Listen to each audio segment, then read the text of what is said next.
దాదాపు 6 దశాబ్దాల క్రితం సమాజంపై సినిమాల ప్రభావం, ప్రజల్లో సినిమాలపై క్రేజ్ పెరుగుతున్న రోజుల్లో తెలుగు నేలపై కోస్తా తీరం నుంచి సినీ రంగంలోకి వచ్చిన తరానికి చెందిన వ్యక్తి వివి రాజేంద్ర ప్రసాద్.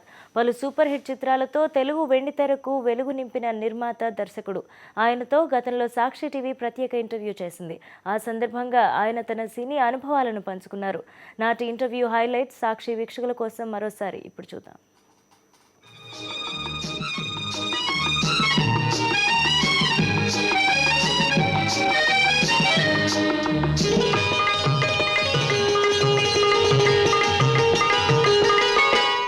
తెలుగువారి నాడిని పసిగట్టి పసందైన చిత్రాలు అందించిన దసరా బుల్లోడు ఆయన.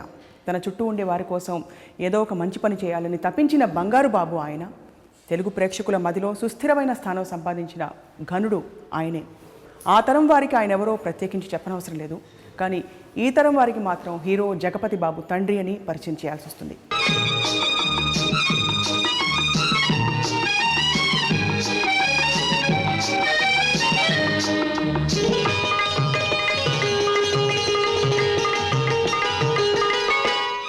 దర్శకుడిగా, నిర్మాతగా సుదీర్ఘమైన ఆయన ప్రస్థానంలోకి తొంగి చూడడం, అలాగే ఆయన జీవిత విశేషాలని తెలుసుకునే ప్రయత్నం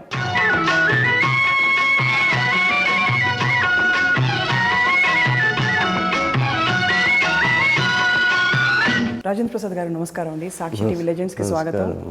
5 దశాబ్దాలకు పైగా మీ ప్రస్థానం. ప్రస్తుతం దైవ సన్నిధానంలో బిజీగా ఉంటున్నారు. మొదటి నుంచి మీకు దైవ చింతన ఉండేదా? ఈ దైవం అనేది ఎట్లా వచ్చింది అనేది ఇట్ ఈస్ చెప్పడానికి దానికి ఒక స్టోరీ ఉంది. నేను by birth very severe asthma patient.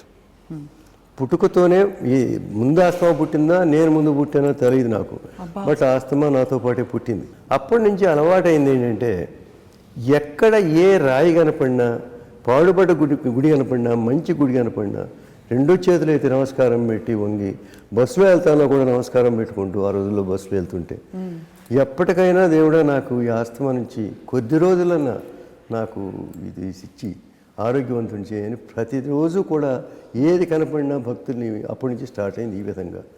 ఆ ఒక జబ్బుతో వచ్చిన భక్తి జీవితంలో ఒక భక్తికి అంకితం అయిపోయింది. బట్ అది ఆస్తమా చాలా విధాలుగా ఉపకారం చేసింది, అపకారం చేసింది. సఫర్ అయింది నేనే. బట్ ఈ దైవ సన్నిధానం కానీ, దేవుడు కానీ, నేను అయ్యప్ప గుడికి 40 ఇయర్స్ నడిచెక్కి నడిచి దిగి ఐ కంప్లీటెడ్ 40 ఇయర్స్. అట్లాగే కూడా నేను అన్నపూర్ణ 1958లో మొదలెట్టాను. నేను 58లో యాక్ట్ చేయడానికి వెళ్ళా. యాక్ట్ చేయలేకపోయా, అవకాశం రాలా. యాక్ట్ చేయలేకపోవడం కాదు, అంటే మీరు ఆడిషన్ కూడా వెళ్ళలేదా సార్? ఇప్పుడు అసలు నేను ఐఎమ్ ఎన్ ఆర్టిస్ట్. బికాజ్ నేను పిఆర్ కాలేజీ కాకినాడ చదువుకున్నాను.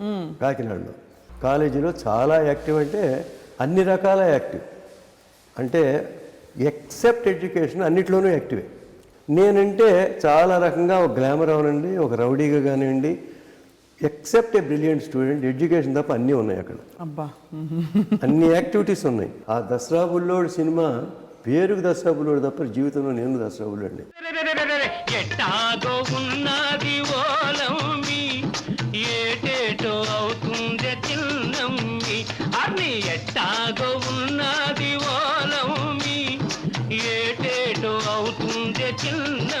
స్టూడెంట్స్లో అప్పటికి కొంచెం సన్నగా బుర్రగా 4 ఉండేవాడిని కనుక చాలామంది అమ్మాయిలతో సంబంధాలు, అంటే నేను బికాజ్ ప్రెసిడెంట్, కాలేజ్ ప్రెసిడెంట్ కనుక చాలామందితో మాట్లాడాలి.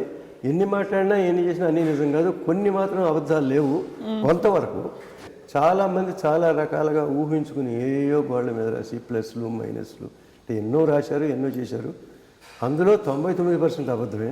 బట్ నిజం మాత్రం ఒకటి ఏంటంటే, నేను ఒక డిసెక్షన్ చేసి వస్తుంటే, జువాలజీ చేసి BSc BiPC, BC MI BiPC వస్తుంటే లేడీస్ వెయిటింగ్ రూమ్ ఉండేది, మా హాస్టల్కి వెళ్ళడానికి, వాళ్ళ హాస్టల్కి వెళ్ళడానికి. ఇక్కడికి వచ్చేటప్పటికి హెవీ రెయిన్, అంటే కదలటానికి వీల్లేదు. ఏ రోజుకి ఆ రోజు ఇద్దరమే మిగిలాం. ఇద్దరం ఆ రూమ్లో ఇరుక్కుపోవచ్చు. ఆ రోజే చిట్టపడి చినుకులు మొదలైపోయింది. మొదల కాల ఇది బెంగళూరు కబ్బన్ పార్క్లో మొదలైంది. దాదాపు కొంచెం చొరవ తీసుకుంది నిజం చెప్పాలంటే. అప్పుడు నాకు వచ్చిన థాట్ ఏంటంటే, హ్యూమానిటేరియన్ పాయింట్ చాలా జాగ్రత్తగా ఆలోచించి, నేను మగవాడిని, ఏ తప్పు చేసినా తప్పు లేదు పెద్దగా. ఒక స్త్రీ తప్పు చేస్తే జీవితాంతం ఆ కళంకం ఉండిపోతుంది. I try my level best to marry you. అది చేసుకున్న రోజునే నేను టచ్ చేస్తాను, అంతవరకు నన్ను ఎక్స్క్యూజ్ మీ గురించి. I went to upstairs. She took the right sense. But really I tried. I could not succeed. But highlight ఏంటంటే ఆ పెళ్ళి ముందు ఒక ఉత్తరం రాసింది. నా పెళ్ళి మా పక్కన తాళి కట్టేది మీరు అనుకున్నాను, ఇంకొకళ్ళు ఎవరో కడుతున్నారు. కనీసం వాళ్ళు కట్టేప్పుడు మీరు మధ్యలో ఉండి చూస్తే నేను సంతోషిస్తాను. సో యాక్చువల్గా అమ్మ అడిగినట్టే వెళ్ళాను, ఎవరికి తెలియకుండా చూశాను, వచ్చేసాను. మీకు మనసు పీకిందా సార్ తర్వాత అమ్మాయిని చేసుకోలేక? లేదు అట్లా కాదు, ఈజ్ వెరీ హ్యాపీ, అంతటితోనే అయిపోయింది. But what happen it's accidental. నేను ఒక పిక్చర్ తీసుకుంటే ఊటీలో దొడ్డబెట్ట అని చాలా కోల్డ్ ప్లేస్, హయ్యెస్ట్ ప్లేస్ ఊటీలో. ఒక అమ్మాయి వస్తుంది, 2-3 అమ్మాయిలు పిల్లల్ని వేసుకుని వస్తాను. ఎవరు చూస్తే దగ్గరికి వచ్చింది. దగ్గరికి వచ్చి చూసి షూటింగ్ చేస్తున్నారా మీరా అంది. నువ్వు రమ్మంటే నేను పలానా. I'm shocked. మేము ఢిల్లీలో ఉంటున్నాం, లాయర్ గారిని పెళ్లి చేసుకున్నాం, వీళ్ళంతా పిల్లలు అని చెప్పేది ఇప్పటికి. సో ఎన్ని యాక్సిడెంట్స్ అంటే ఆ రోజున కాలేజీలో అట్లా కలవటం, ఇక్కడ షూటింగ్లో ఇట్లా కలవటం, but still it is only memorable. 28వ సంవత్సరం అంతా మీరు యంగ్ హీరో అవుదామని ఇండస్ట్రీకి వచ్చి హీరో అవుదాం, యంగ్ ఏమో అక్కడ రామారావు టాప్ హీరోస్, కానీ చూడడానికి కూడా బాగుండేవారు. డెఫినెట్గా. మరి హీరో అవ్వకుండా నిర్మాతగా మారాలన్న ఆలోచన ఎక్కడి నుంచి వచ్చింది? నాకు అది ఈజ్ ఆల్ యాక్సిడెంటల్.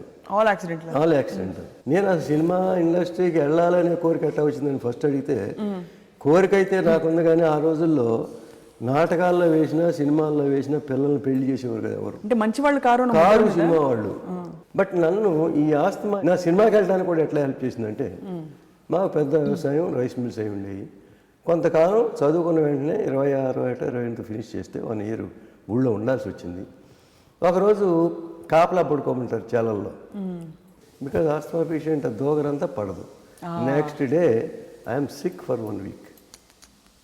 టోటల్గా ఇట్లాగే రైస్ మిల్లో పెట్టారు తీసుకెళ్ళి, ఇక్కడ ఎట్లా పనికిరావు నువ్వు ఆ రైస్ మిల్లో ఉండమని. అక్కడ అదే దోగరే. So then they left the choice to me. మా వల్ల కాలేదు, మేమేం చేసినా మీ బాధని మేము చూడలేము, నువ్వు ఇక్కడ కంగు దగ్గుతుంటే మా గుండె కొట్టుకుంటుంది, నువ్వు you think over it which is the best for you అన్నారు. అప్పుడు నేను చెప్పాను, నేను కాకినాడలో చదివేప్పుడు నాగేశ్వరరావు గారు మా ఊరు రెగ్యులర్గా వచ్చేవారు. ఆ రోజుల్లో పరిచయం. ఆ పరిచయాన్ని పురస్కరించిన పిఆర్ కాలేజ్ కాకినాడలో నేను చదువుకునే రోజుల్లో ఐ థింక్ 1952 నాగేశ్వరరావు గారు సావిత్రి సినిమా 100 days బహుశా వచ్చింది, దేవదాసు సినిమా 52 పైడా వారి హౌస్ అని ఉండేది, అందులో దిగారు. ధైర్యం చేసి వెళ్ళిపోయాను దగ్గరికి. వాళ్ళ రూమ్లోకి వచ్చారు. ఏం బాబు, నన్ను బాబాయ్ అనేవారు అప్పటి నుంచి ఇప్పుడు కూడా. ఏం బాబు ఇలా వచ్చామన్నారు. ఏం లేదంటే ఒక చిన్న కోరిక విషయం అన్న. ఏం చెప్పబాబు అని. ఉండేదంతా బ్యాచులర్స్, చిన్న రూమ్ ఏముంటుంది అక్కడ, చేపలను ఈయన. నా రూమ్కి వచ్చి ఒకసారి టీ తీసుకుంటే సంతోషిస్తానండి అన్న. ఏమో దాన్ని ఏమో పెద్దగా ఇది ప్రాబ్లం ఏముంది వస్తాను అన్నాడు. ఇంకా దురాశ చాలా, సావిత్రి గారిని కూడా తీసుకురండి అన్న. సరే బాబు ట్రై చేస్తానులే అన్నారు. ఎందుకు అడిగారు సార్ ఆ మాట? మరి గ్లామర్ సావిత్రి అంటే ఆయన ఇద్దరు వచ్చారంటే అదొక మరి హీరోయినే కదా ఎవరికైనా, స్టూడెంట్స్ ఇంకా ఇది కదా. సరే అంటే రాలేదు. ఆయన వచ్చారు, టీ తాగారు, అంతా తీసుకున్నారు. అంతా 10-15 మంది కుర్రాళ్ళు వెరీ హ్యాపీ. నాగేశ్వరరావు రాజేంద్ర ప్రసాద్ రూమ్కి వచ్చారు. ఇక అది లెక్చరర్స్ నుంచి కాలేజ్ నుంచి I become a hero. Nageswara Rao అప్పుడు ప్రామిస్ చేశారు, నాకు విషయం ఉందండి ఇదండి అంటే. తప్పకుండా బాబు నువ్వు డిగ్రీ ఫినిష్ చేసిరా, డెఫినెట్లీ ఐ విల్ హెల్ప్ అన్నారు. Then it came to my mind, Nageswara Rao ఇట్లా హెల్ప్ చేశారు, ఇక్కడేం కుదరట్లేదు, why can't I become a hero. చాలా నాటకాలు వేసేవాడిని, నాటికలు వేసేవాడిని, ఊర్లో వేసేవాడిని, కాలేజీలోనే కాదు. నేనే కాదు 7 నాగేశ్వరరావు కూడా మేము ఒకే చోట రాఘవ కళా సమితి అని కూడా పెట్టాం. సో అట్లా చాలా నాటకాలు వేసేసి అప్పుడు నాలో కూడా ఒక తృప్తి కళ ఉంది, నేను చేయవచ్చు అని చెప్పి హీరో అడిగాను కదా ఇస్తాను కదా అని వెళ్ళా. సరే ఆయన చేశారు, చాలా చేశారు. రామారావు గారికి, నాగేశ్వరరావు గారికి, కొంచెం జగ్గయ్య గారు, ముగ్గురే ఉన్నారు అప్పుడు. ఎవరి హీరోలు ఆడుకున్నారు, ఎవరి ప్రొడ్యూసర్స్ ఆడుకున్నారు. బుక్ అయిపోయింది, ఫిక్సెడ్ వాళ్ళు. తీసేదే సంవత్సరానికి 2 సినిమాలు రిలీజ్. అసలు ఎవరు అవకాశం ఇస్తారు ఇట్లా ఈ రోజుల్లోగా ఎక్స్పెరిమెంట్ చేసి కొత్త వాళ్ళు ట్రై చేద్దామనే రోజులు కాదు అది. మా ఫాదర్ అప్పుడు పెట్టిన కండిషన్ ఏంటంటే, నీకు ఎంత డబ్బు ఇస్తాను, నీకు వచ్చేది ఉంది, ఇది తీసుకెళ్ళు, ఇది అయిపోతే మాత్రం నువ్వు మళ్ళీ వచ్చి ఇక్కడ మాతో ఉండాలి. సో ఎట్లా తిరిగి వెళ్ళేది, డబ్బు అయిపోతాను, తిరిగి వెళ్తే మళ్ళీ ఊళ్ళో ఉండాలి. So no other go I to become a producer. అప్పుడు నాగేశ్వర ప్రామిస్ చేస్తే అప్పుడు బిజీగా 4-5 పిక్చర్లు షూటింగ్ జరుగుతుంది. ఇప్పుడు నాగేశ్వర సజెస్ట్ చేసింది ఏంటంటే, చాలా బిజీగా ఉన్నాను బాబు, నేను నీకు ప్రామిస్ చేసిన మన డెసిషన్ నేను రమ్మని నేను నెక్స్ట్ పిక్చర్ చేద్దాం. ఇప్పుడు నేను జగ్గయ్య గారు చాలా క్లోజ్ కదా, క్లోజ్ రిలేటివ్ జగ్గయ్య గారు, ఆయన కొంచెం అంత బిజీగా ఉండరు, యూ ట్రై జగ్గయ్య గారు అన్నారు. అప్పుడు జగ్గయ్య గారి దగ్గరికి వెళ్తాం. ఆయన దాన్నే ఉంది బాబు, నీకు అవసరం వచ్చినప్పుడు చేయటానికే ఉంది, తప్పకుండా చేస్తానంటాం. ఆయనే జమున గారితో మాట్లాడి అన్నపూర్ణ హీరోయిన్ ఫిక్స్ చేసి ఆయనే హెల్ప్ చేసి ఆ సినిమా రిలీజ్ చేయటం. జగపతి సంస్థకి నేను సొంత నటుణ్ణి. జగపతి పిక్చర్స్ తొలి చిత్రం అన్నపూర్ణ నాతోనే ప్రారంభమైంది. అప్పటి నుంచి ఇప్పటి వరకు దాదాపు అన్ని చిత్రాల్లోనూ నేనున్నాను. జగపతి చలనచిత్ర చరిత్రలో 25 ఏళ్ల నుంచి కొనసాగుతున్న, ఇంకా చిరకాలం కొనసాగే పొడుగుపాటి వాక్యాన్ని నేను. బొమ్మకి బొరుసు, బొరుసుకి బొమ్మల, ఒక పుస్తకంలో కాగితానికి అటు ఇటు 2 పేజీల్లా విడదీయరాని కథ, అనుబంధము మాది.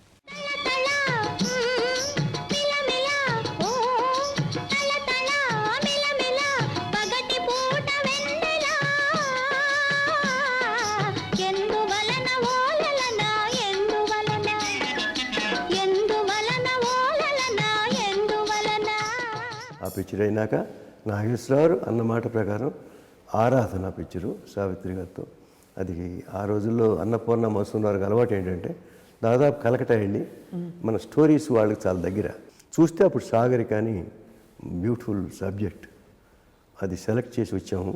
మేము సెలెక్ట్ చేసినప్పుడు బ్యూటిఫుల్ సబ్జెక్టు, సగం తీసినాక అది చాలా డిసప్పాయింటింగ్గా ప్రాబ్లం క్రియేట్ అయింది. అయ్యో, ఎట్లాగంటే అంతకుముందు మోగ మనసులు రిలీజ్ అయింది, నాగేశ్వరరావు జమున మొత్తం సావిత్రి, అంత రొమాంటిక్ సాంగ్స్, ఒక అల్లరి చిల్లరి హీరో, చాలా ప్లే బాయ్ లాగా నాగేశ్వరరావు మంచి రొమాంటిక్ హీరో చేశాడు.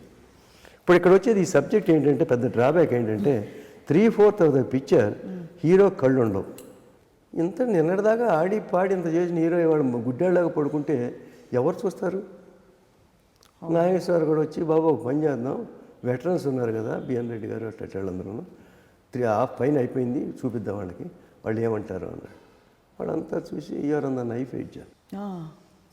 కాంట్సే నువ్వు బిగినింగ్ కొత్తగా వచ్చావు ఇండస్ట్రీకి, ఇలాంటి సబ్జెక్ట్ ఎట్లా టేకప్ చేసావు, ఎలా చేస్తావు, చేస్తే ఆడియన్స్ నిన్నగా మొన్నంత రొమాంటిక్ హీరోగా చూసి గుడ్డాడిగా మంచాలు వేసి శిష్యు వచ్చేస్తాడు, చూస్తారు ఆడియన్స్ అన్నారు. నాయస్ అన్నాడు, ఏం చేద్దాం బాబు అని, వేరే సబ్జెక్ట్ చూసుకుందామా అన్నారు. ఒకటండి, నాకు లిమిటెడ్ ఫండ్స్తో వచ్చాను నేను, అది అయిపోయినాయి, మళ్ళీ పెట్టి తీసే పని లేదు, ఇప్పుడు మానేసినా రిస్క్ అదే, అవును, వెళ్ళిపోవటం, తీసే పని లేదు, తీసినా అదే పోతుంది, అందుకని కంటిన్యూ చేద్దామని picture he's become biggest hit. ఈ జగపతి సంస్థకు అధినేత, నిర్మాత, దర్శకుడు శ్రీ విబి రాజేంద్ర ప్రసాద్ హారంలో దారం లాంటివాడు. ఏ సంస్థ అయినా ప్రారంభించడం గొప్ప కాదు. ఉదాహరణకు తండ్రికి కొడుకు పుట్టడం గొప్ప కాదు, ఆ కొడుకు పెరిగి పెద్దవాడి తండ్రిని మించిన కొడుకు అయినప్పుడే ఆ తండ్రికి తృప్తి, సంతోషం. అలాగే ఈ జగపతి సంస్థ తెలుగు, తమిళ, హిందీ భాషల్లో ఎన్నో విజయవంతమైన చిత్రాలు తీసి విజయ పతాకాన్ని ఎగరవేసింది.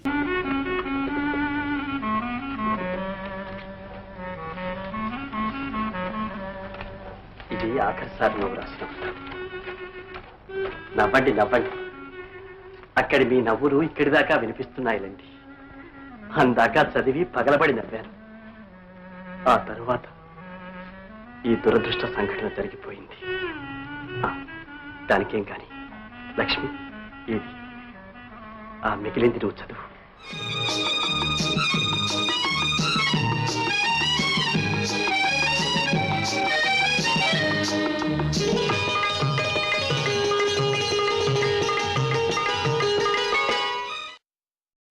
పిల్లలతో, పెద్దలతో, ఇల్లంటేనే అనుబంధాలతో.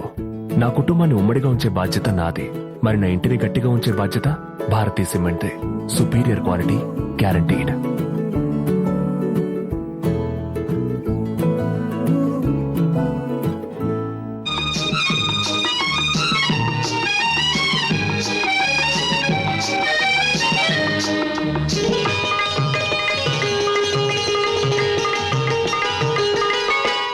అప్పట్లో భానుమతి గారు అంటే అందరికీ హడలు అనేవారు. ఆవిడతో వర్క్ చేయడం, ఆవిడతో కలిసి పనిచేయడం ఎలా అనిపించింది? అంటే నేను తీసిన సినిమా హీరోయిన్లు దాదాపు అందరికీ ఆడిన సినిమా హీరోయిన్లే.